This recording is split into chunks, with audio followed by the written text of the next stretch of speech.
शंकराचार्य जयेंद्र सरस्वती को भी 2004 में बड़ी ही बर्बरतापूर्वक जेल में ठूंस दिया गया। तब बापूजी से यह अत्याचार सहन नहीं हुआ और बापू भी मैदान में कूद पड़े। उस वक्त बापू ने जंतर मंतर पर अनशन भी किया था। मेरा हृदय पीड़ित हो रहा और इन देवता लोगों ने निर्णय किया। मैं खुद भागा आया। मैं इस पार्टी पर कोई मेहरबानी नहीं कर रहा। मैं किसी पर कोई मेहरबानी नहीं कर रहा। मैं उस देव की प्रेरणा से आया। मुसीबतों और जुल्म ने हमको ललकारा कि एक सत्पुरुष को इतनी पीड़ा दी जा रही और करोड़ों भारतवासियों के हृदय को उत्पीड़ित किया जाए। कि मेरी पीड़ा, मेरे भारतवासियों की पीड़ा को मैं थाम न सका, इसलिए मैं भागा आया। भगवान कहे कि जो शंकराचार्य से और भारत की संस्कृति से इन्होंने खिलवाड़ कर रहे हैं, उनको हम हाथ जोड़ के प्रार्थना करते हैं, इस खिलवाड़ से बाज आओ, नहीं तो वो हस्तक्षेप करेगा। हम उसको अभी नहीं पुकार रहे हैं, हम आपको ही प्रार्थना कर रहे हैं। आपको हम हाथ जोड़कर प्रार्थना करते हैं। संत सताए तीनों जाए, ओम ओम ओम ओम ओम ओम। संत सताए तीनों जाए, तेज बल और वंश ऐसे ऐसे कई गए, रावण कौरव केरे कंस। एक महापुरुष की पीड़ा से हजारों साधु पीड़ा सहते नंगे पैर दिल्ली की सड़कों पे आए, धूप में घाम में तप रहे। ये पाप किनके सिर पर जाएगा? ये करोड़ों हिंदुओं की आहें किनके जिम्मे जाएगी? ओम ओम ओम। अनीश्वरवादी कहो अथवा अपना अहंकार सिद्ध करने के लिए किसी भी हद पे जाने वाले तमस प्रधान प्रकृति के कूटनीतिज्ञ कहो, लेकिन उनके सामने अब हम सभी को मिलकर लोहा लेने के लिए तैयार रहना पड़ेगा। ओम ओम ओम ओम। जुल्म करना पाप है, लेकिन जुल्म सहना दुगना पाप है। जुल्मी को मौका देना जुल्म सहने वाले का दुगना पाप हो जाता है। जीसस ने कहा था, तुम अगर मुझे प्यार करते हो, मानते हो, तो कोई तुम्हें कुछ कर दे तो उसको अपना गाल धर देना, अपना भाई गुस्सा निकाल दे, तमाचा सह लेना, शांति बनाए रखना। गाल धर दिया, उसने तमाचा मारा, बोले दूसरा गाल, उसने दूसरा गाल दिया। फिर मारने वाले ने कहा तीसरा गाल कहाँ है? खाने वाले ने कहा तीसरा गाल तो यही है। दोनों तमाचों के साथ की कसर निकालकर ऐसा लेटा दिया कि वो भी याद करता गया। हम लोग इस बात में भी विश्वास करते हैं, जो तो को कांटा बुए जाफा को वो तू फूल, तो को फूल के फूल है, वाको है त्रिशूल। हरिजन तो हारा भला जीतन दे संसार, हारा तो हरि को मिले जीता जम के द्वार।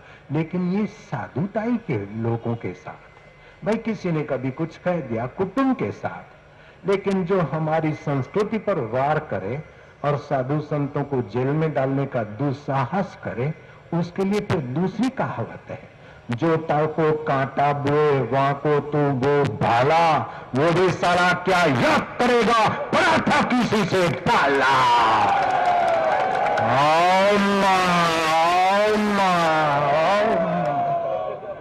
संत कृपालू जी महाराज हो या फिर डेरा सच्चा सौदा के बाबा राम रहीम, अथवा योग गुरु स्वामी रामदेव या फिर स्वामी नित्यानंद महाराज, सभी संतों पर किसी न किसी तरीके के आरोप लगाकर उन्हें प्रताड़ित किया जा चुका है।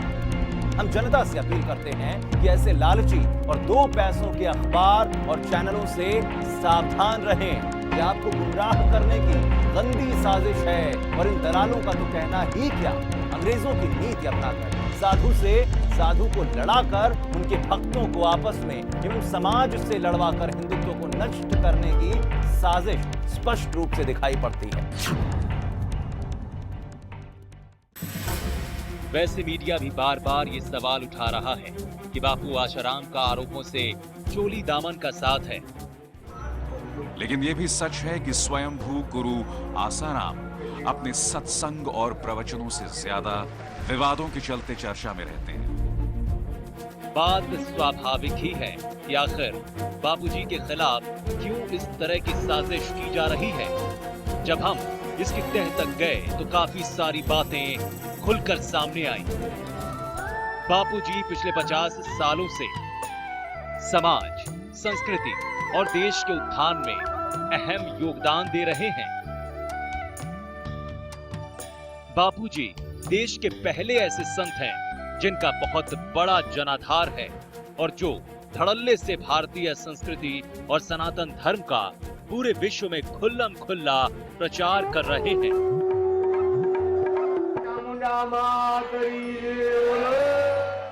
भारत की कन्याएं, भारत की माया, भारत के भाई लोग, आप सज्जन तो रहो, लेकिन आपके ऊपर दूसरा कोई जुल्म करे तो वो भी क्या याद करेगा, पड़ा था किसी से पाला।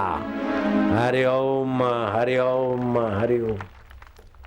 आपस में संगठित रहो। हिंदू हिंदू लड़ोगे तो दूसरे लोग अपना खून पी रहे। पिछले 50 सालों से बापूजी ने घूम घूम कर पूरे विश्व में सनातन धर्म का शंखनाद किया है। बापूजी ने सतत यही कोशिश की कि भारत देश की संस्कृति ठीक वैसे ही पनप उठे जैसे मैकाले के इस देश में आगमन से पहले पनपती थी। मैकाले जब भारत भ्रमण के लिए आया तो इस देश की संस्कृति व यहाँ के लोगों के संस्कारों को देखकर हैरान रह गया और ब्रिटिश पार्लियामेंट में मैकाले ने साफ कहा, पूरे भारत में एक भी असंतुष्ट और एक भी चोर नहीं देखा। ऐसे देश पर विजय पाने के लिए वहाँ की शिक्षा पद्धति, संस्कार व संस्कृति को सबसे पहले कुचलना होगा। मैकाले के सुझाव पर ही हमारे देश में कई बदलाव बड़ी तेजी से होने लगे और हम शारीरिक, मानसिक, आर्थिक और आस्तिक तौर पर अंग्रेजों के गुलाम होते चले गए। हमारे नेताओं ने जी तोड़ कोशिश कर हमें अंग्रेजों के चंगुल से निकालकर आजाद तो कर दिया, लेकिन हमारी सोच और समझ पर अंग्रेजों का कब्जा गहरा होता गया। संत आसाराम बापू ने इस दिशा में सक्रियता दिखानी शुरू की और हमारे संस्कार और संस्कृति की जननी भारतीय शिक्षा प्रणाली को जिंदा रखने के लिए गुरुकुल की शुरुआत कर डाली। समूचे देश में उनके गुरुकुलों की डिमांड बढ़ती गई। छोटी राशि लेकर संस्कारवान और संस्कृति के धनी बनाने वाले इन गुरुकुलों के आगे अब महंगी फीस ऐंठने वाले विदेशी सिस्टम के स्कूल, कॉलेज फीके पड़ने लगे हैं। ऐसे में दुश्मनों का पनपना लाजमी है। विश्व भर में फैले करोड़ों साधकों ने बापूजी के एक इशारे पर कोल्ड ड्रिंक्स, पेप्सी, कोक पीना छोड़ दिया। कई साधकों ने तो शराब, सिगरेट, पान मसाला से खुद को कोसों दूर कर लिया। तो समझाकर मैं आपको कहूं कि आज के बाद आप पान मसाले की गंदगी अपने मुंह में डालने को राजी होंगे क्या? आप तो समझदार हैं, तो आप तुरंत ना बोलेंगे। और पान मसाला छोड़ने के लिए अब मैं कहूंगा तो आप हजारों हाथ ऊपर उठाएंगे। बिल्कुल, अभी मैं दिखा सकता हूं। जो पान मसाले की गंदगी अपने मुंह में नहीं लाना चाहता और आज से इस गंदगी से बचना चाहता है, वो सज्जन हिम्मत करके हाथ ऊपर करे। गिन लो हाथ, हाथ ऊपर करो और गिनो हाथ। हजारों हाथ आ गए। हाथ ऊपर रखना, मैं शंख बजाता हूं। आपका आज से नया जीवन। पान मसाला गया।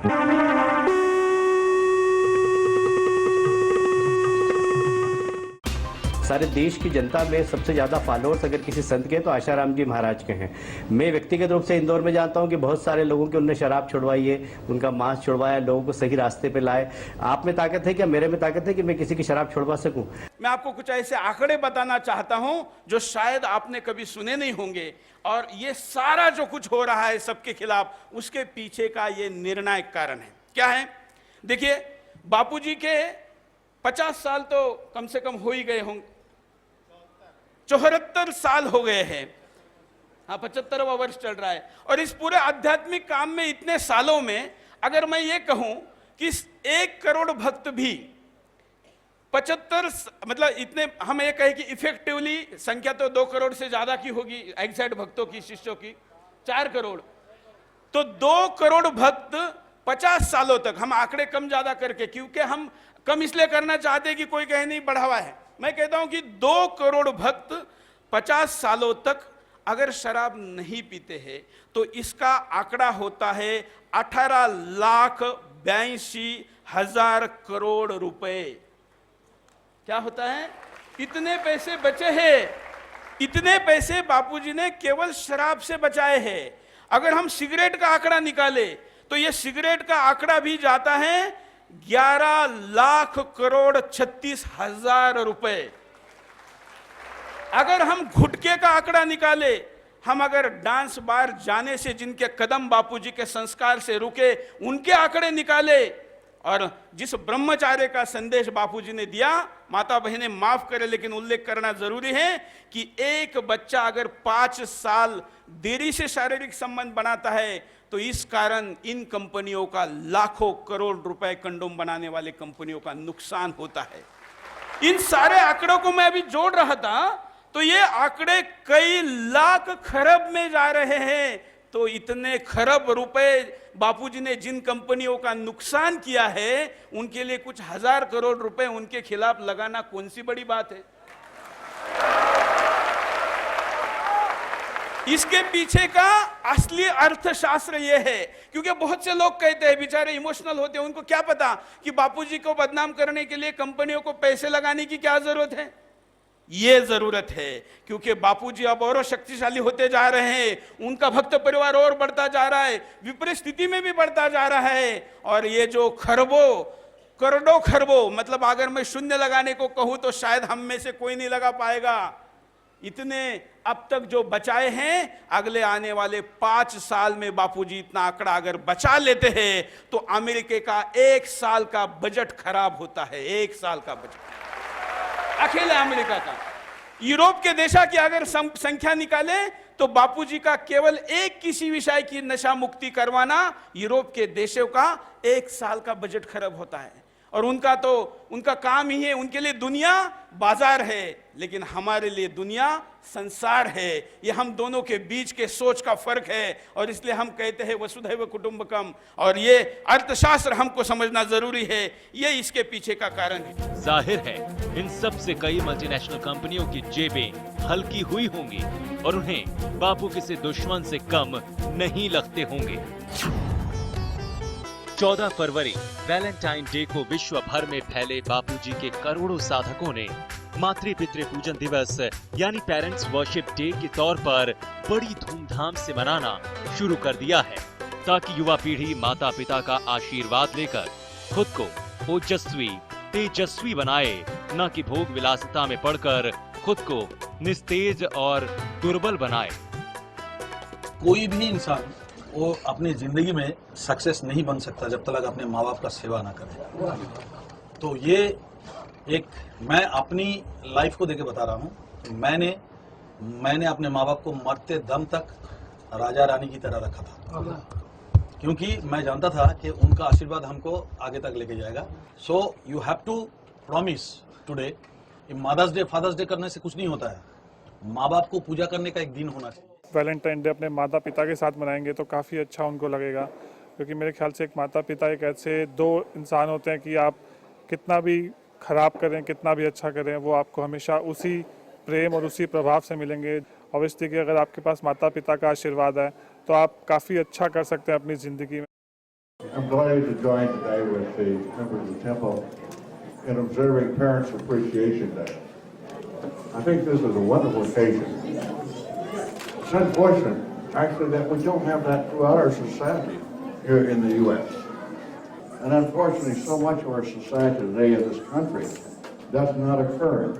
That's why so many of our children do end up lost along the way.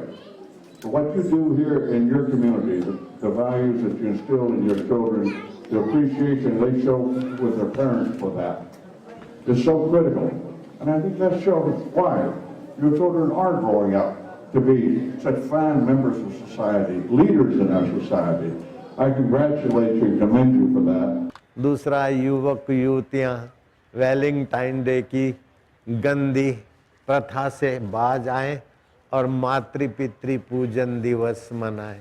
ये झूठी परंपरा मनाने वालों की दुर्दशा से हमारा हृदय व्यथित होता है, लाखों का हृदय व्यथित होता है। तो देर सबेर ये गंदी परंपरा हमारे भारत से तो जाए, लेकिन हम तो चाहते हैं, कोई ईसाई नहीं चाहता कि हमारी छोरी लोफरों के हाथ आए, हमारे छोरे लोफर बन जाए और बुढ़ापे में हम नर्सिंग होम में पड़े रहें। कोई ईसाई नहीं चाहता, कोई मुसलमान नहीं चाहता कि हमारी छोरी पढ़ते समय कुंवारी कन्या किसी हवस के शिकार ये छोरों के हाथ जाए।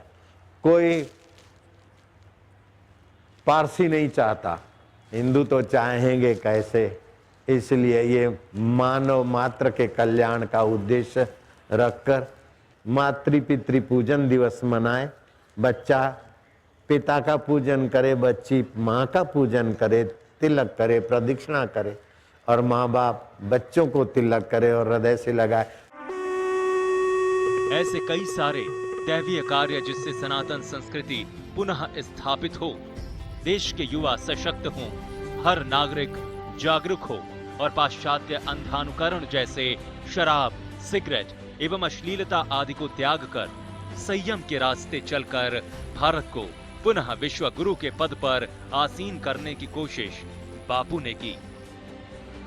स्पष्ट है कि ऐसी स्थिति में विदेशी ताकतें धर्म एवं आस्था को नीचा दिखाकर उसे जमींदोज करने का भरसक प्रयास कर रही हैं, क्योंकि उन्हें सनातन संस्कृति की विशालता एवं संयम की शक्ति के ज्ञान से डर लग रहा है। हजारों विदेशी दार्शनिकों एवं महानुभावों ने श्रीमद् भागवत गीता एवं ओमकार मंत्र की महिमा को सराहा है, लेकिन दुख की बात है कि भारतीय इसकी महिमा से अनजान, पाश्चात्य संस्कृति में लिप्त हो इस दिव्य संस्कृति का संरक्षण छोड़ इसके ऊपर हो रहे प्रहार को मूक दर्शक बनकर देख रहे हैं। समाज और देश की सेवा में बापू के सेवा कार्यों की गिनती ही मुश्किल है। देखते हैं एक झलक। गौरक्षा, गौ सेवा में बापूजी का बहुत बड़ा योगदान रहा है। कई गौशालाओं के द्वारा हजारों गौ माताओं की सेवा सुचारू रूप से चल रही है। बापू की दिवाली कई गरीब इलाकों में मनती है। यहाँ बापू अपनी टीम के साथ पहुंचकर उन आदिवासियों को राशन, भोजन, कपड़े, कंबल, बर्तन और दक्षिणा के साथ साथ भगवान नाम जप का प्रसाद भी देते आए हैं। 1500 से ज्यादा समितियों के माध्यम से कई आदिवासी क्षेत्रों में भजन करो, भोजन एवं दक्षिणा पाओ के तहत हजारों लोगों के लिए लंबे अरसे से दैनिक रोजगार योजना चलाई जा रही है। 17,000 से ज्यादा बाल संस्कारों द्वारा बच्चों में योग, ध्यान आदि के सुसंस्कार दिए जा रहे हैं। हाल ही में केदारनाथ मंदिर में प्रकृति के महाप्रलय की खबरें आई थी, तो बापूजी ने अपने सेवादारों को तन मन धन से सेवा करने के लिए भेजा। उन सेवादारों ने अपनी जान की परवाह किए बिना वहां फंसे लोगों की पूरी तरह से सेवा की। ऐसे ही नहीं, बापूजी करोड़ों लोगों के ध्येय बने हैं। करोड़ों लोग सारी सुख सुविधाएं त्याग कर घंटों बापूजी को सुनने व निहारने के लिए यूं जमीन पर बैठे रहते हैं। तो कुछ तो बात जरूर होगी। क्या कभी मीडिया ने एक संत के इन दैवीय कार्यों को देश की जनता के सामने पेश किया? कभी नहीं। मगर क्यों? क्या कभी आपने इन बिकाऊ न्यूज चैनलों और अखबारों पर कोई धर्म, आस्था एवं संस्कार की खबरें देखी हैं और इन पर हो रहे प्रहार पर विदेशियों के खिलाफ मसाला परोसते देखा है। अरे इन बेईमानों और आस्था के कसाईयों से हम किस धर्म और कौन से संस्कार की अपेक्षा करेंगे, जिन्हें 75 वर्षीय सम्मानित संत का नाम लेने का भी लहजा नहीं है। किसी ने कहा कि ये मीडिया वाले बापूजी को समझते क्यों नहीं, तो मैंने कहा जो बाप को नहीं समझ सकते वो बापूजी को कैसे समझेंगे? क्योंकि बाप समझने के लिए भी भारतीय संस्कृति चाहिए, भारतीय शिक्षा चाहिए, भारतीय संस्कार चाहिए, भारतीय माँ चाहिए, भारतीय सब कुछ भारतीय चाहिए।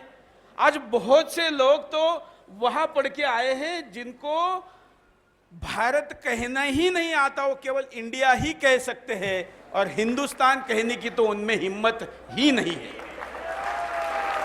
इसलिए वो कैसे बापूजी को पहचानेंगे? 200 सालों से बड़ी सोची समझी रणनीति के तहत भोले भाले हिंदुस्तानियों को सनातन धर्म से इस तरह दूर किया जा रहा है कि 80% लोगों को 24 घंटे में से 10 मिनट भी भगवान की प्रार्थना तक के लिए वक्त नहीं निकल पाता। कमाओ, खाओ और पियो की पद्धति ने जीवन को नीरस और दिशाहीन बना दिया है। मीडिया के प्रचार से पाश्चात्य संस्कृति इतनी हावी हो गई है कि भारतीय लोगों को अपनी संस्कृति से भी घृणा होने लगी है।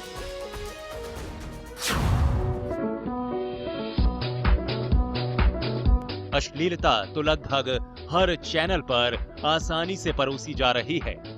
बड़ी ध्यान देने वाली बात है, कुसंस्कार और अश्लीलता फैलाने वाली महिला को सरकार एक दिन में वीजा दे देती है और मीडिया उसे देवी की तरह पूजता है। ये नारी आजकल बॉलीवुड में धूम मचा रही है। वहीं सालों से योग के जरिए लाखों लोगों को लाभ पहुंचा रहे योग गुरु स्वामी रामदेव के सहयोगी बालकृष्ण को महज पासपोर्ट के आधार पर जेल में डाल दिया गया। तब कहां मर गई थी न्यायमूर्ति मीडिया? क्यों नहीं सरकार पर इस मुद्दे पर दबाव बनाया गया? मीडिया किस हद तक गिर चुका है, ये हम नहीं बल्कि स्वयं प्रेस काउंसिल अध्यक्ष जस्टिस मार्कंडे काटजू के शब्दों में जब उनसे भारतीय मीडिया के बारे में पूछा गया तब उन्होंने कहा, Are you disappointed by the media? Very disappointed.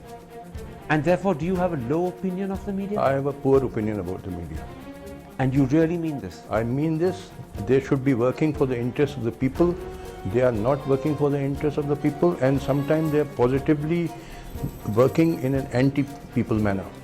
Justice Kogje थे मध्य प्रदेश हाई कोर्ट के जज, उनको ट्रांसफर किया गया राजस्थान हाई कोर्ट। किन कारणवश मैं कहना नहीं चाहूँगा। वो भी कह दीजिए, जस्टिस कोगजे हिमाचल के गवर्नर बने थे बाद में। मैं कहना चाहूँ वो मैं अपने हिसाब से कहूँगा ना। फिर आप अधूरा सच बता रहे हैं ना जस्टिस का। अच्छा, ऐसा है, अगर आपको आरोप लगाना है तो ये मैं आरोप नहीं लगा, नहीं ये लगा रहे हो और आप इंटरव्यू खत्म कर दीजिए। अगर इस तरह के आप मिसबिहेव करेंगे, आरोप नहीं लगा रहा हूं। अगर आपको मिसबिहेव करना है इंटरव्यू में तो मैं ये टॉलरेट करने के लिए तैयार नहीं। आपको अगर इंटरव्यू लेनी है जरा बिहेव करके इंटरव्यू लीजिए। नहीं, प्लीज स्टॉप इट। मैं सिर्फ एक सवाल नहीं कर रहे हैं आप, ये कि आधा सच और आधा झूठ इस तरह की बेवकूफी की बातें कर रहे हैं। आपको नहीं लेना, छोड़िए।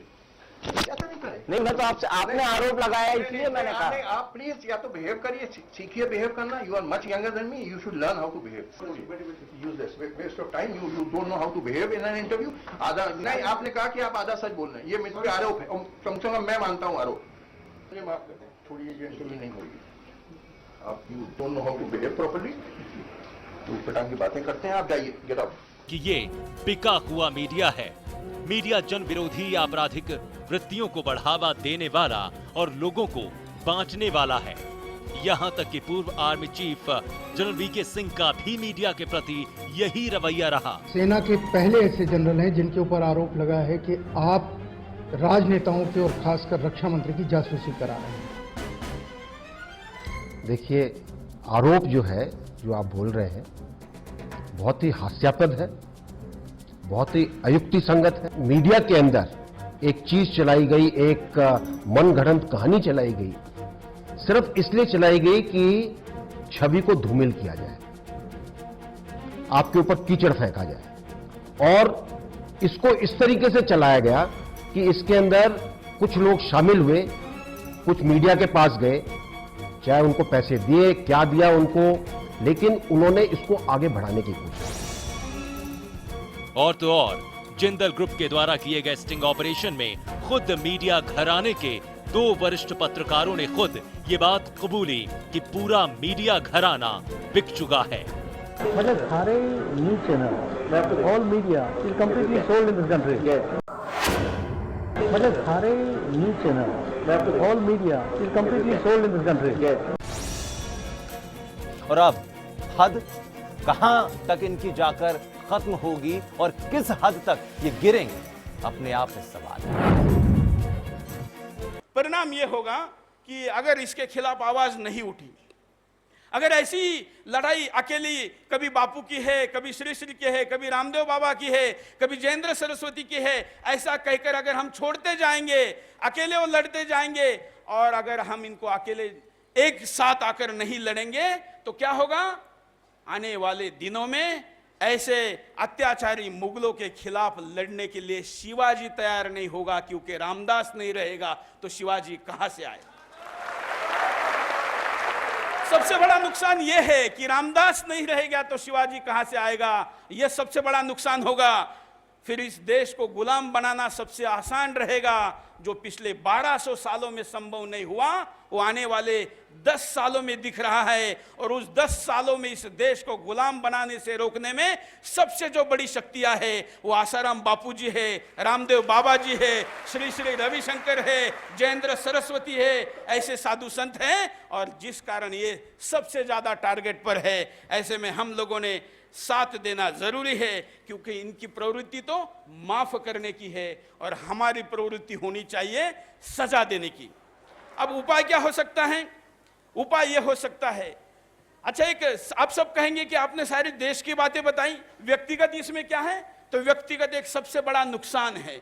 व्यक्ति अगर संस्कारित नहीं होगा तो क्राइम बढ़ेगा, और क्राइम केवल व्यक्तिगत नहीं बढ़ेगा तो सोशल क्राइम बढ़ेगा, सामाजिक क्राइम बढ़ेगा। हमारी बहनें और माताएं सुरक्षित नहीं रहेगी, बेटियां सुरक्षित नहीं रहेगी, यह भी एक बड़ा परिणाम है। ऐसे में अगर उपाय की दिशा में जाएं तो मैं ये कहूंगा कि ये सारे चैनल 2 कारणों से ऐसा करते हैं। एक तो बड़ा कारण है स्पॉन्सरशिप, दूसरा कारण है इनकी टीआरपी, क्योंकि बापूजी के खिलाफ जब ऐसी न्यूज चलती हैं तो लोग एंटरटेनमेंट चैनल नहीं देखते, उनकी टीआरपी शिफ्ट होकर न्यूज चैनलों की तरफ चली जाती है, इसलिए न्यूज चैनलों की टीआरपी बढ़ती है। तो एक आसान काम है, बापूजी केवल अपने करोड़ों भक्तों को आदेश दें कि जब भी ऐसी न्यूज शुरू हो जाए वो चैनलों को ऑफ करे। जैसे ही चैनल ऑफ हो गया, 6 करोड़ टीवी अगर इस देश के बंद हो गए तो सारे भोंकने वाले बंद हो गए। बहुत सिंपल उपाय, बहुत सिंपल, कुछ नहीं करने की जरूरत। इसका मतलब केवल इतना नहीं करना है, लेकिन सबसे पहले अगर कुछ करना है तो ये करना है, उसके बाद बाकी चीजें करनी है। उसके दूसरा, सोशल मीडिया में ऐसे चैनलों के जो पेजेस है उसको डिसलाइक करें, अपने आप को उससे डिसएसोसिएट करें, उस पर अपनी बातों को रखें। तीसरा, ऐसे जो सम्मेलन यहां पर हो रहा है, ऐसे सम्मेलन तालुका स्तर पर, जिला स्तर पर, राज्य स्तर पर, विभिन्न जगह पर किया जाए और वहां पर विभिन्न लोगों को बुलाया जाए और उनके सामने ये आंकड़े और बातें रखें। आखिर आज भी टीवी से कई गुना ज्यादा प्रत्यक्ष सत्संग का परिणाम होता है। ऐसे सत्संग अगर आप इस बहाने देश के तमाम तालुकाओं में करेंगे तो सच्चाई भी पहुंचेगी और सत्य और मजबूत होगा। और क्या हो सकता है? तो आने वाले इस लड़ाई के लिए मीडिया में और अच्छे लोगों की जरूरत है, क्योंकि आखिर गंदगी को साफ करने का एक तरीका है कि उसमें और ज्यादा अच्छा पानी डालो तो गंदगी दूर हो जाएगी। इसलिए अच्छे पत्रकार बनाना जरूरी है। हम जानते हैं कि मीडिया तो बस एक मुखौटा है जिसे विदेशी ताकतें और एनजीओ चला रहे हैं, लेकिन मीडिया में काम करने वाले तो हमारी भारत माँ के सपूत हैं। हम उनसे अपील करते हैं कि सत्य और धर्म में ताकत होती है। गीता में भगवान श्री कृष्ण ने कहा है, धर्मो रक्षति रक्षितः, जो धर्म की रक्षा करता है धर्म उसकी रक्षा करता है। चंद प्रलोभन के कारण मिली ताकत का दुरुपयोग कर अपनी आने वाली पीढ़ियों को गुलामी की जंजीरों में न जकड़ें। शक्कर खिला शक्कर मिले, टक्कर खिला टक्कर मिले, नेकी का बदला नेक है, बदों को बदी देख ले। विभिन्न रंग, व्रत, त्योहार एवं मानव जीवन की हर बारीकियों को संवारती भारतीय संस्कृति अनादिकाल से किसी व्यक्ति विशेष द्वारा नहीं बल्कि स्वयं भगवान द्वारा रचित है। इसकी विशेषता के आगे पाश्चात्य संस्कृति की कोई बिसात नहीं है। सनातन संस्कृति व्यक्ति को हर परिस्थिति में स्वस्थ, सुखी एवं सम्मानित जीवन जीने की कला सिखाते हुए भगवान को पाने का रास्ता बताती है। वहीं दूसरी तरफ भोग विलासता और तनाव में अमूल्य जीवन को नष्ट करना पाश्चात्य संस्कृति का ध्येय है। अतः अपने वैभवशाली संस्कृति व धर्म की रक्षा करें। हमारे संतों का जीवन सुरक्षित नहीं है कहीं भी, हिंदू समाज सुरक्षित नहीं है कहीं भी, उसकी रक्षा करने वाला कोई नहीं है आज इस बार। अब ऐसी परिस्थिति में महाराज जी हम लोग तो यही आशा करते हैं कि हमारे संतों ने आज तक इस देश की रक्षा की है, समाज की रक्षा की है। आप ही पर हमारा विश्वास है कि आप ही कुछ करेंगे तो इस देश के भीतर परिवर्तन होगा। ऐसे ही संत हमारे देश की धरोहर हैं और भगवान और धर्म के बीच का सेतु भी। इनकी रक्षा धर्म व संस्कृति की रक्षा है। अखंड भारत को विद्रोहियों ने खंडित तो कर दिया, लेकिन हम अब भी न जागे तो भारत को लुप्त होने में देर नहीं।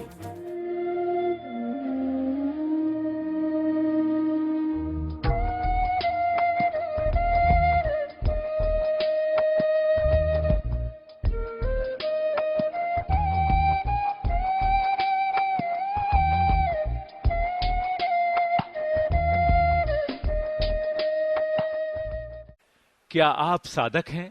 क्या आप पूज्य बापूजी या संतों को मानते हैं?